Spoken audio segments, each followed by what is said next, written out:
I mean, Kenneth Ogunko went as far as saying for 2027, Peter Obi, Bola Tinubu, Atiku should move aside. Let me put it this way. Peter Obi did not lose the last election.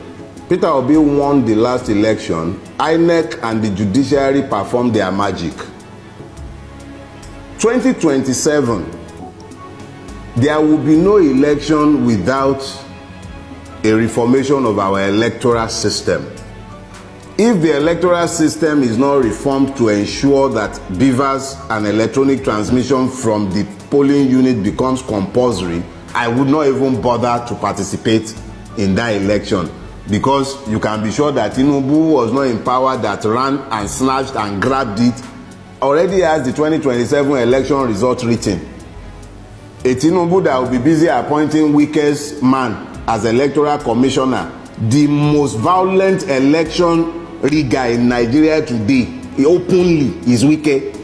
That is the person whose proxy was being appointed as that's a weighty allegation. Electoral commissioner. That's a weighty allegation. I said it because it's on video. Now I beg she will stop being politically correct. There are multiple videos and audios of Wike enforcing his political will in Rivers State over and above the sovereign will of the people of that state.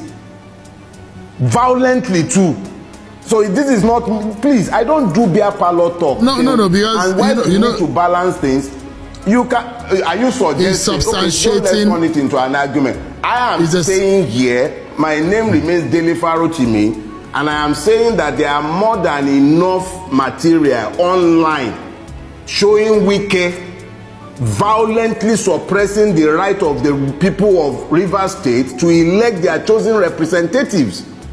And I am saying that his personal aide, his person, has already been appointed a resident electoral commission since Tinubu came to power. So how can you be talking about a free and fair election in 2027 when it's already a fait accompli that without consequential amendment of the Electoral Act, without a consequential reformation of our judicial system, the same madness that took place in 2023 will repeat itself in 2027. If we do not tell ourselves these basic truths ahead of time, how can we even hope that anything will change? We have to be unapologetic and unrepentant in pushing the truth in their eyes. As I've told you, the truth is both a sword and a shield.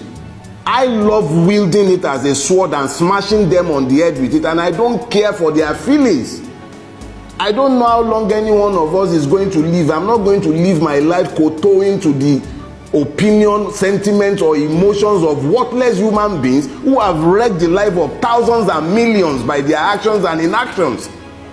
So we cannot be talking about an election in 2027 in the presence of the multiple madnesses that have remained with us, in the presence of a situation where a corrupt INEC chairman will open his mouth and blithely declare on national TV, go to court.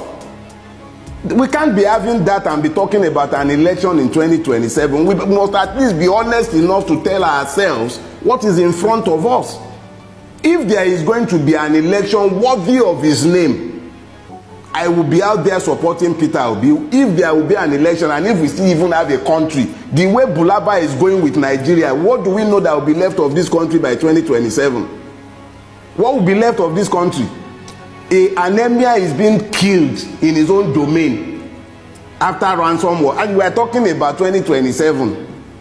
An Oba was killed. 2 Obas, for instance, were killed in Ekiti for the other time, and we are still talking about 2027. You practically don't have a functional state again. Somebody is single-handedly, without recourse to any due process, the due process law be damned, the PPP law be damned, single-handedly without public tender of any sort, be awarding a road at 4 billion naira per kilometer, and you are still talking about a country. Why are we lying to ourselves? We must, even if they will not agree, we must be unapologetic in telling these truths. Whether we would have a country in 2027 is up in the air. Hunger has become a real issue. So, I mean, the government of the day will say, Mr. Farotimi, That they are making. Which government? The government that cannot even ensure that we have fuel. Which government? Do you have government?